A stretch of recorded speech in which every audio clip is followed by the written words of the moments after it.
wassalamu ala rasulillah wa ala alihi wa sahbihi wa mawalah wa la hawla wa la quwata illa billahi wa ba'd. Alhamdulillah, di siang hari ini kita kembali bisa kumpul di Shalah Al-Qadiri, dan saya minta maaf ya, kita lanjutkan surah Al-Baqarah ayat 91. A'udzubillahi minasyaitonir rajim. Bismillahirrahmanirrahim. Wa idza qila lahum aminu bima anzalallahu qalu nu'minu bima unzila alaina wa yakfuruna bima wara'ahu wa huwal haqqu musaddiqan lima ma'ahum qul falima taqtuluna anbiya Allahi min qablu in kuntum mu'minin. Apabila dikatakan kepada mereka, siapa mereka di sini? Maksudnya orang-orang Yahudi. Dan yang dimaksud orang-orang Yahudi di sini maksudnya orang-orang Yahudi yang ada di zaman Nabi. Dan itu ada 3 kabilah Yahudi besar yang sering saya ulang-ulang. Pertama Bani Quraidah, kemudian Bani Qunaiqah, dan Bani Nadir. Dan apabila dikatakan kepada mereka orang-orang Yahudi Madinah itu, amin, berimanlah kalian, bima anzalallahu, dengan apa yang Allah turunkan. Maksudnya Allah turunkan kepada Rasul sallallahu alaihi wa ala alihi wasallam, disuruh beriman kepada Nabi. Lalu justru mereka mengatakan, nu'minu bima unzila alaina, kami hanya beriman kepada apa yang diturunkan kepada kami saja. Maksudnya Taurat. Kami tidak akan beriman kepada Quran, kepada Nabi Muhammad, kami hanya beriman kepada Taurat saja. Wa yakfuruna bima wara'ahu, dan mereka kufur dengan apa-apa yang ada di belakang mereka. Maksudnya kenabian Rasul sallallahu alaihi wasallam, wa huwal haq, padahal itulah kebenaran. Musaddiqan, yang membenarkan lima ma'ahum, dari apa yang ada pada mereka. Artinya Rasul dan Al-Quran membenarkan Nabi dan Taurat yang ada pada mereka. Kenapa mereka mengatakan seperti itu? Karena orang Yahudi merasa benar, mereka lah di atas kebenaran, sementara yang ada pada Nabi Shallallahu Alaihi Wasallam itu tidak benar. Itu keyakinan Yahudi. Lah keyakinan ini kemudian dibantah dalam Al-Quran. Kalau kalian merasa benar, qul, katakan ya Muhammad, falima taqtuluna anbiya Allah, kenapa kalian membunuh nabi-nabi Allah? Kalian tidak mau beriman kepada Rasulullah dan hanya mau beriman kepada nabi-nabi kalian saja, nabi-nabi Bani Israel. Nabi-nabi kalian saja kalian bunuh. Bagaimana kalian mengklaim kebenaran, gitu maksudnya. Kalau seandainya kalian mengklaim kebenaran, harusnya kalian menjaga nabi-nabi kalian, bukan malah membunuh satu persatu nabi-nabi kalian. Makanya Allah mengatakan, falima taqtuluna anbiya Allah, kenapa kalian bunuh para nabi?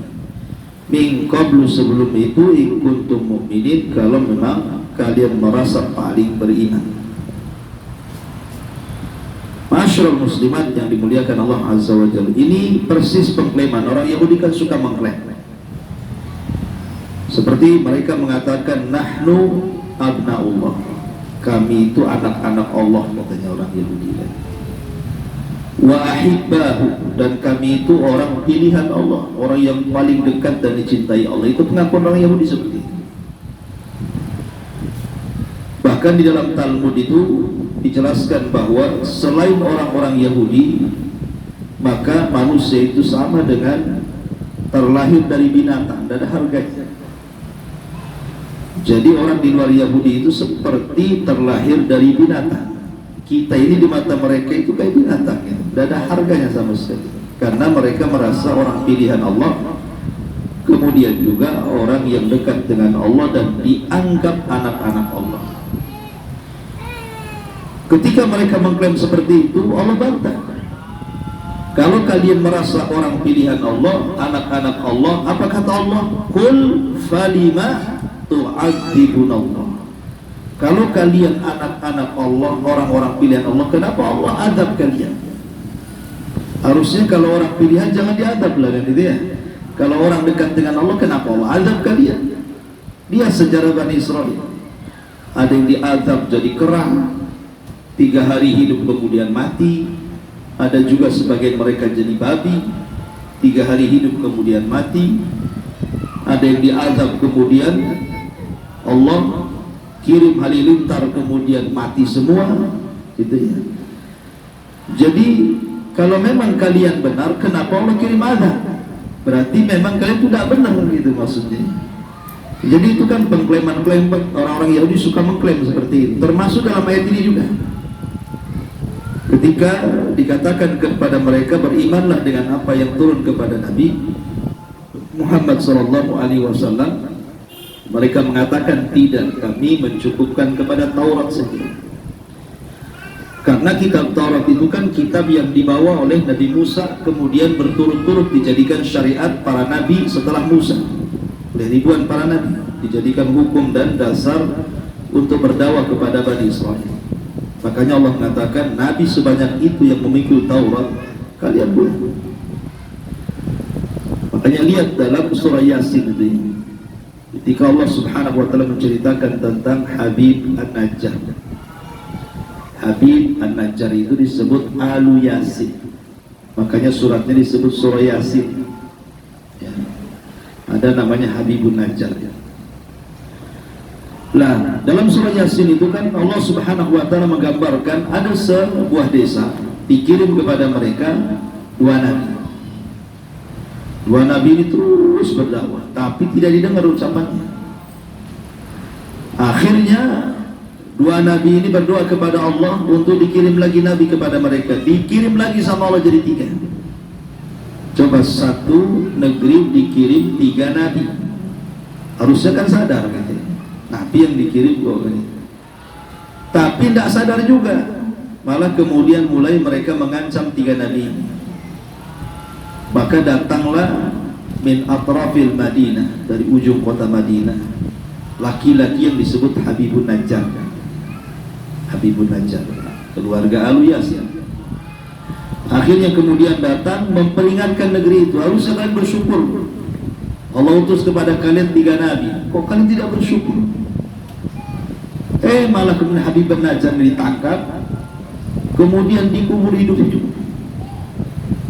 Ya, dikubur hidup-hidup oleh negeri tersebut. Dan dikisahkan juga akhirnya 3 nabi pun tidak lepas dari pembunuhan. Habib An-Najjar dibantai, kemudian digambarkan saat kematiannya sorga, sampai dia mengatakan, duhai kiranya mereka mengetahui bahwa Allah gambarkan kepadaku surga, tentu mereka tidak akan memperlakukan aku seperti ini. Nah, setelah Habibun Najjar kemudian dibunuh, akhirnya mulai mereka berani dibunuh pula 3 nabi. Makanya kemudian Allah mengatakan, fariqan kadzabtum wa fariqan taqtulun. Sebagian kalian mendustakan dan sebagian kalian membunuh para nabi. Dan itu memang tradisi orang-orang Yahudi sejak zaman dulu suka membunuh nabi, sampai pun kepada Yahudi di zaman Nabi kan. Nabi itu berkali-kali mau dibunuh. Pertama oleh Bani Nadir, ketika Bani Nadir masih dalam ikatan piagam Madinah, ketika terjadi pembunuhan, dan ketika itu pelakunya dari Bani Nadir, Maka Nabi SAW ingin datang kepada Bani Nadir membicarakan soal dia. Tiba-tiba para pembesar Bani Nadir ini mereka kumpul dan mengatakan, nanti si Muhammad akan datang loh ke sini. Kita akan merapat di sebuah rumah. Nanti utus salah seorang dari antara kita bawa batu besar naik ke atas genteng. Nanti saat rapat dia sedang duduk, arahkan saja batu ke kepalanya, jatuhkan supaya dia mati. Itu kan udah makar tuh kan. Tetapi sebelum Nabi SAW mau berangkat ke kabilah Bani Nadir, malaikat Jibril datang kasih tahu, jangan kau ke sana, karena mereka sudah merencanakan pembunuhan. Maka Rasul sudah jadi. Sempat jadi, bisa saja mengalami apa yang dirapatkan orang-orang Bani Nadir. Kemudian ketika perang Khaybar, pulang dari Khaybar, Nabi SAW sempat diracun oleh para pembesar Yahudi atas tangan seorang wanita namanya Zainab bintul Harith. Diracun. Ya. Kononnya ngundang makan, udah dikasih makan, rupanya diracun dan sempat termakan racunnya. Walaupun Rasul tidak mengkisos wanita yang meletakkan racun, tetapi Rasul membunuh wanita yang meletakkan racun bukan karena dia meletakkan racun yang dimakan Nabi, bukan. Rasul menyuruh membunuh wanita itu karena ada sahabat yang ikut termakan racun 1 tahun setelahnya mati. Karena kematian sahabat 1 tahun setelahnya inilah, maka Rasul merintahkan untuk membunuh Zainab bintul Haris. Padahal Zainab ini masuk Islam. Yang meracuni Nabi itu masuk Islam. Tapi karena sahabat yang diracunnya mati 1 tahun setelahnya, namanya membunuh, dibunuh kan dalam Islam kan, kisos. Makanya dibunuh juga. Tapi dibunuhnya bukan karena meracuni Nabi, tidak, karena kisos. Padahal dia sudah masuk Islam, dia tetap ditegakkan kisos. Ya. Intinya bahwa kisah-kisah tentang kejahatan orang Yahudi itu memang luar biasa. Baik. Di sini Allah mengatakan wa idza qila lahum amin. Apabila dikatakan kepada mereka orang-orang Yahudi, aminu, berimanlah. Kalimat aminu, perintah iman ini maksudnya ala Muhammadin sallallahu alaihi wasallam sadaqu ma unzila ilaihi bil qalbi wal lisani wa tanfidil amali. Kalimat aminu maksudnya beriman, dan iman itu mencakup 3 jenis perbuatan. Pertama dengan hati, yang kedua dengan lisan, yang ketiga dengan perbuatan. Itu disebut iman. Ketika disebut aminu, berimanlah, maksudnya iman di sini meyakini dengan hati, mengucapkan dengan lisan, dan diaplikasikan lewat perbuatan. Dan iman sendiri bisa bertambah, bisa berkurang, bertambah dengan ketaatan, berkurang dengan kemaksiatan. Itu akidah Ahlussunnah seperti itu. Karena ada orang yang menyimpang ketika bicara tentang bab iman itu, seperti umpamanya orang-orang Murji'ah. Mereka menganggap bahwa iman itu cukup iktiraf saja, pengakuan, dan maksiat itu tidak mengurangi iman. Ini kan bahaya, gitu ya. Baik. Kemudian juga qalu nu'minu bima unzila alaina. Kami beriman dengan apa yang diturunkan kepada kita, maksudnya Taurat. Tidak syak bahwa kita juga harus mengikuti atau beriman kepada Taurat. Tetapi Taurat itu menjadi sebuah kebenaran itu hanya di zamannya.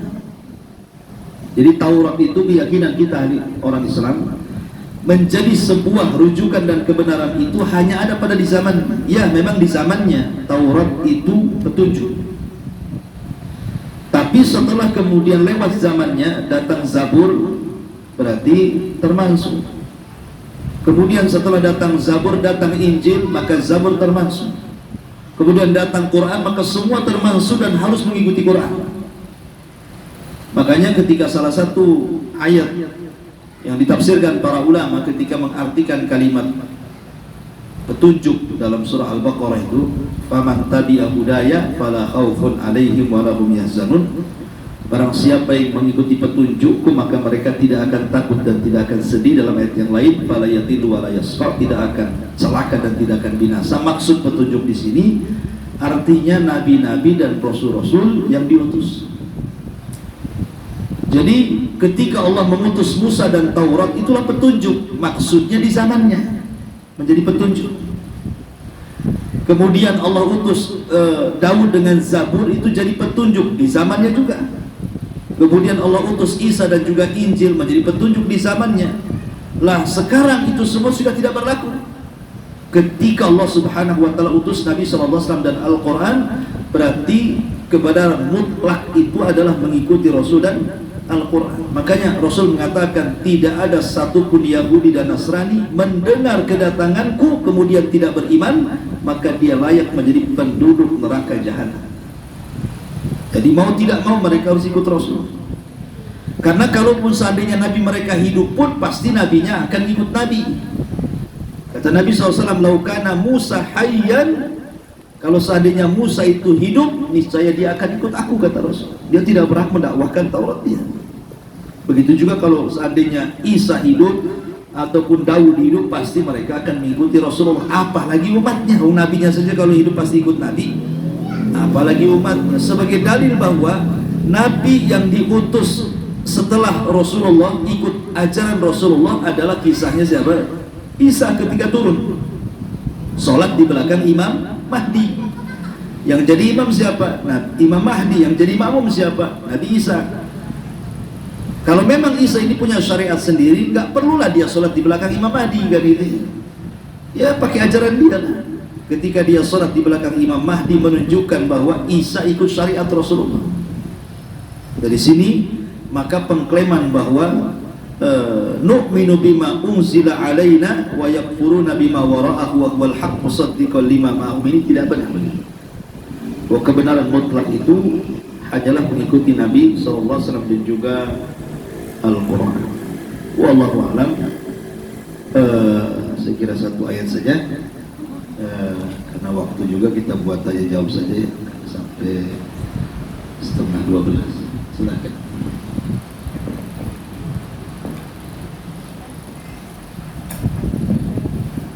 Assalamualaikum Ustaz. Ustaz, tadi kisah Habibun Najjar itu terjadi setelah masa Nabi Isa atau Nabi Musa atau sebelumnya, Ustaz? Iya. Kisah Habibun Najjar itu terjadi di zaman Nabi Isa. Karena menjadi khilaf para ulama, apakah 3 nabi yang diutus itu utusan Isa, ataukah dia nabi yang diutus oleh Allah dari tempat yang lain, bukan diutus Isa. Jadi karena ada khilaf di sini. Maka dari sini kita tahu bahwa kisah Habibun Najjar itu terjadi di zaman Nabi Isa.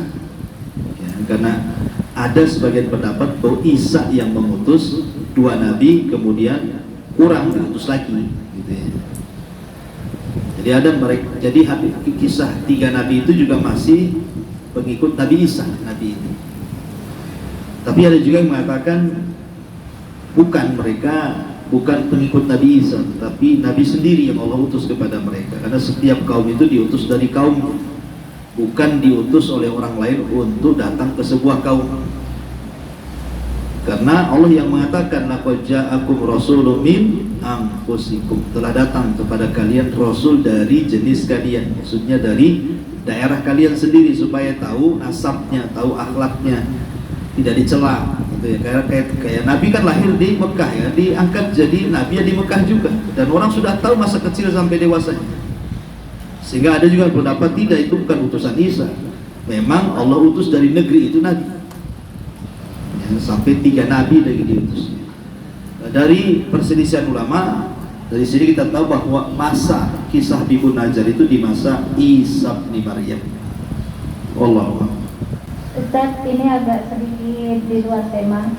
Nah, yang ingin anak tanyakan itu masalah kakeknya Rasulullah yang dia itu agamanya bukan Islam. Tapi apakah mereka itu di saat itu tidak mengenal atau tidak tahu dengan ajarannya Nabi Ibrahim, Ustaz? Ya, alhamdulillah. Agama kakek Nabi SAW Abdul Muttalib ataupun paman Rasul Abu Thalib, mereka hidup di zaman fatrah. Jadi orang-orang ini hidup di zaman fatrah. Fatrah itu artinya kekosongan para nabi, di mana ajaran Ismail dan juga Ibrahim sudah lenyap, Rasul pula belum diutus. Kan artinya kan tengah-tengah, bingung orang kayak gini kan. Nabi yang lama nggak ada, nabi yang baru belum muncul, itulah disebut fatrah namanya. Zaman kekosongan para nabi.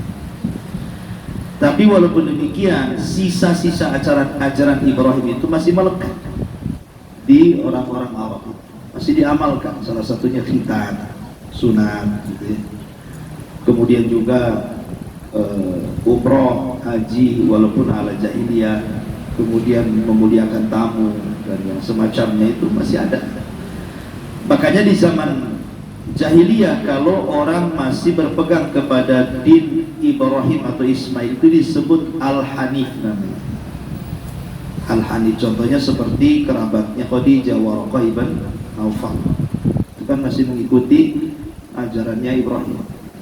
Dan beberapa orang, salah satunya ayahanda dari satu di antara 10 sahabat yang dijanjikan masuk surga, Sa'id ibn Zaid. Sa'id ibn Zaid, bapaknya namanya Zaid ibn Naufal. Itu juga salah satu yang Hanif, yang tidak menyembah berhala. Maksudnya Hanif itu tidak mau menyembah berhala, tapi mereka tidak tahu cara menyembah Tuhan. Enggak, karena belum diajarkan sholat, belum diajarkan, enggak paham gitu ya. Tapi mereka itu mengingkari adanya berhala, enggak mau nyembah berhala. Dan ada dalam sejarah itu beberapa orang yang mereka disebut Hanif, tidak mau mendekati berhala. Ya, salah satunya ayahanda Sa'id ibn Zaid, kemudian juga Waraqah ibn Naufal, ke beberapa sahabat, dan tidak termasuk dalamnya Abdul Muttalib. Makanya ketika Abu Thalib saat detik sakaratul maut kan ditalkin sama Abu Jahal, atarghabu an millati Abdul Muttalib, apakah engkau akan benci agama moyangmu Abdul Muttalib? Jangan mengucapkan kalimat la ilaha illallah. Dari sini menunjukkan bahwa agama Abdul Muttalib itu musyrik, penyembah berhala. Dan Abdul Muttalib kan masih sering berhubungan dengan paranormal, dengan dukun-dukun. Salah satunya ketika penemuan Zamzam, ketika ribut para kabilah, maka sepakat para pembesar untuk datang ke seorang peramal, gitu ya. Kemudian kisah yang kedua, kisah tentang penyembelihan Abdullah, gimana cara solusinya supaya Abdullah dan sembelih. Itu pun datang ke seorang peramal. Jadi masih gandrung dengan perdukunan, dengan penyembahan berhala gitu. Tetapi kebiasaan orang-orang musyrik Arab itu, mereka menyembah berhala itu kalau di waktu sulit, di waktu senang saja. Tapi kalau di waktu sulit tidak ada yang menyembah berhala. Itulah bedanya orang-orang jahiliyah itu. Orang jahiliyah itu kalau mereka menyembah berhala kalau senang, tapi kalau sulit mereka menyembah Allah. Ya, berdoa betul-betul ikhlas kepada Allah gitu ya. Sampai Allah gambarkan dalam Al-Quran itu, wa idza raqiba fil fulki da'allaha mukhlisina lahuddin falamma najahum idahum yusyrikun. Apabila mereka berada di ombang-ambing di tengah lautan dalam bahtera, mereka berdoa dengan khusyuk kepada Allah, tapi kalau sudah diselamatkan menyekutukan lagi mereka. Jadi itulah perbedaan kesyirikan di zaman dulu dengan di zaman sekarang. Zaman dulu syiriknya waktu senang saja, waktu susah nyembah Allah. Kalau di zaman sekarang terbalik, waktu susah pula datang ke dukun, waktu senang makin berdukun-dukun. Jadi memang double murakkab syiriknya ya, kuadrat. Allahu a'lam. Bismillah Ustaz. Ana mau bertanya, kan Khadijah istri Rasulullah itu agamanya mungkin cenderung disembunyikan ya Ustaz, nggak tahu. Bahkan ada yang berpendapat karena dia bersembunyi mungkin agamanya Nasrani, dengan alasan ketika Rasulullah SAW menerima wahyu pertama, Khadijah membawa Rasulullah meminta pendapat kepada pamannya Naufal, dan pendapat kedua kenapa Khadijah dikatakan Nasrani, semasa Khadijah Rasulullah tidak berpoligami, dan ini mirip dengan ajaran Nasrani. Apa benar Khadijah itu beragama Nasrani atau apa? Mohon penjelasan Ustaz. Terima kasih. Ya, alhamdulillah. Bisa juga Khadijah beragama Nasrani sebelum menikah dengan Nabi. Tapi ingat bahwa ajaran Nasrani di zaman sebelum kedatangan Nabi itu agama yang paling benar. Karena Islam belum ada. Berarti agama yang paling benar saat itu adalah Nasrani. Tapi setelah datangnya Islam, jadi Islam. Kan itu. Bisa juga ada kemungkinan kan? Tetapi kan belum ada fakta sejarah masalahnya. Itu hanya kemungkinan yang dihubung kaitkan. Karena Waraqah ibn Nawfal itu seorang Hanif dan suka membaca kitab-kitab ahli kitab. Waraqah ibn Nawfal pun tidak bisa dikatakan dia Nasrani karena tidak ada nasnya juga. Cuman dia suka membaca kitab-kitab ahli kitab, perjanjian lama, perjanjian baru gitu. Makanya dia betul-betul memahami kitab-kitab orang beriman. Tetapi kalau dikatakan Khadijah setelah menikah dengan Rasul dia Nasrani gitu ya, maka ini tidak benar. Karena Rasul sendiri yang membantah perkataan itu. Ketika Aisyah cemburu gara-gara Rasul itu selalu bicara Khadijah padahal sudah mati. Gimana coba yang sudah mati jadi dicemburui? Gimana hidup? Jadi akhirnya Nabi SAW menjelaskan hakikat Khadijah kepada Aisyah. Apa kata Rasul? Kenapa aku menyebut-nyebut Khadijah terus wahai Aisyah? Bagaimana tidak? Dia orang yang pertama beriman kepada awal man amana bi. Dia orang yang pertama beriman kepadaku. Satu. Dia orang yang pertama kali menginfakkan hartaku di saat manusia bakhil. Dia orang yang pertama membenarkanku di saat manusia mendustakan. Dia yang memberikan keturunan kepadaku dan tidak diberikan oleh istri-istriku yang lain. Rasul sendiri mengatakan kan, berarti kalau sudah beriman kepada Rasul itu bukan Nasrani lagi. Taruhlah dia Nasrani sebelumnya. Kemudian oleh Rasul SAW diajak masuk Islam. Masuk Islam dia, hilanglah Nasrani jadi Muslim dia. Dan dia orang yang pertama masuk Islam. Dan itu sepakat ahli sejarah bahwa orang yang pertama kali masuk Islam adalah Khadijah. Dari semua ahli sejarah, kecuali orang-orang orientalis yang memang mengaburkan sejarah saja, bahwa adapun Nabi SAW tidak berpoligami semenjak menikah dengan Khadijah binti Khuwailid, karena memang Khadijah wanita yang sempurna. Kata Nabi SAW, kamu la minar rijal kathirun wa lam yakmul minan nisa illa arba. Laki-laki sempurna itu ramai kata Rasul, tapi wanita yang sempurna itu cuma 4. Satu Asiyah bintu Muzahim, 2 Maryam bintu Imran, 3 Khadijah bintu Khuwailid dan putrinya Fatimah. Nah kalau sudah sempurna, ngapain pula dia cari yang lain? Yang paling sempurna. Kalau sudah sempurna berarti kalau Rasul punya istri 11, ya kan? Itu cukup satu saja karena sempurna. Apalagi mau dicari sudah sempurna. Kecuali kalau tidak sempurna ya nyari lagi. Ini sempurna. Apa yang dijadikan dalil? Kalau bicara tentang masalah Nasrani, justru rahib-rahib Nasrani tak kawin. Jangan cerita poligami, kawin pun tidak rahib. Nabi kawin. Ya kan? Artinya kalau memang kesama dengan Nasrani dan Rasul sekedudukan dengan rahib, harusnya Rasul tak kawin. Nah rahib-rahib kan ada kawin. Rahib-rahib itu tidak boleh nikah mereka. Allah. Iya.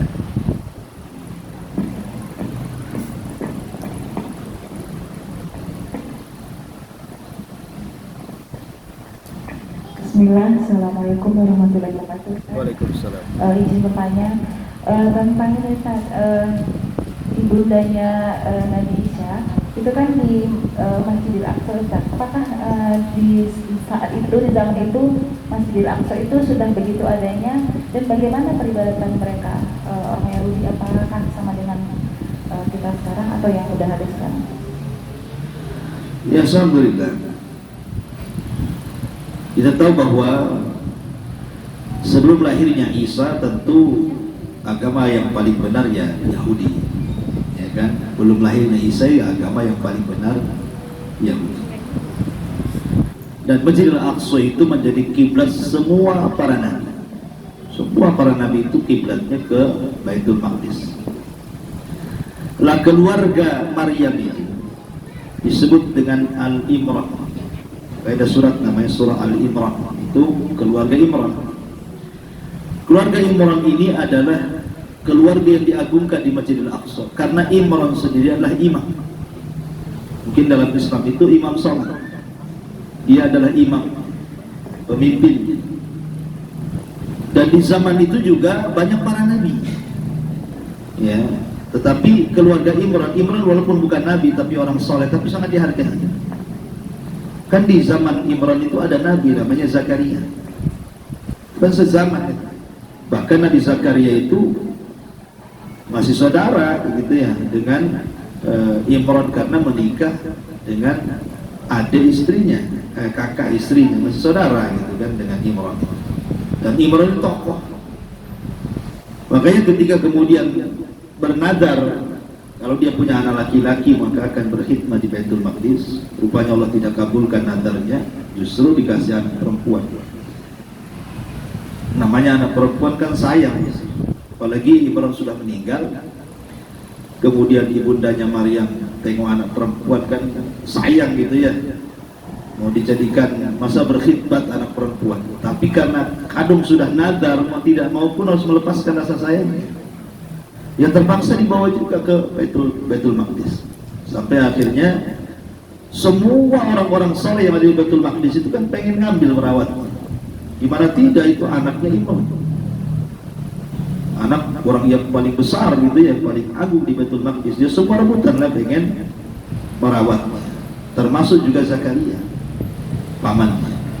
Maka kemudian dibuat undian kan, disuruh semua para padri-padri orang-orang soleh itu berdiri di sungai yang mengalir dengan deras itu, semua berdiri. Kemudian disuruh melempar pena-pena ke sungai tadi. Maka siapa yang hanyut penanya, dia nggak berhak. Ya gimana lah, yang namanya air yang sedang mengalir ya dilempar apapun pasti hanyut kan gitu ya. Sehingga tidak ada pena yang berhasil diam itu, kecuali hanyut, kecuali pena Zakaria. Dilempar diam saja nggak hanyut, yang lawan arus. Dan itu mukjizatnya Nabi Zakaria. Makanya kemudian Maryam diserahi ke Zakaria. Adapun ibadahnya orang-orang Yahudi yang ditanyakan, wallahu a'lam, seperti apa ibadah mereka. Kalau sekarang kan ibadah mereka itu baca buku, kemudian menghadap tembok ratapan, kemudian mereka sujud pun tidak lengkap. Ya, sujudnya itu separuh matanya ke langit, separuh ke bumi. Sujudnya orang Yahudi. Karena itu sujud yang pernah dilakukan Bani Israel ketika hendak ditimpa Bukit Tur, suruh tobat gara-gara mereka menyembah patung anak sapi. Mereka sujud, tetapi ketika sujud matanya sambil merek ke atas, ke bukit gitu, takut betul-betul ketimpa. Makanya sujudnya nggak seperti kita, agak mereng sujudnya Yahudi. Ya karena itulah ya sujudnya gini. Jadi satu pipi saja yang diletakkan, pipi ini letakkan, ini miring ke atas. Karena dulu ketika bukit di atas itu mau ditimpakan, mereka suruh tobat kan, mereka langsung sujud bentuk tobatnya. Cuman karena takut bukitnya menimpa, makanya mereka nengok ke atas. Jadi hanya satu pipi saja ditempelkan. Dan itu sampai sekarang seperti itu. Saya lihat di YouTube itu kayak gitu juga. Persis seperti cerita Bani Israel dulu kan.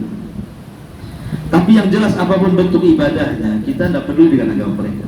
Karena dengan kedatangan Rasul itu berarti sudah termansuh ajaran, sudah tidak bisa dipakai lagi. Wallahu a'lam.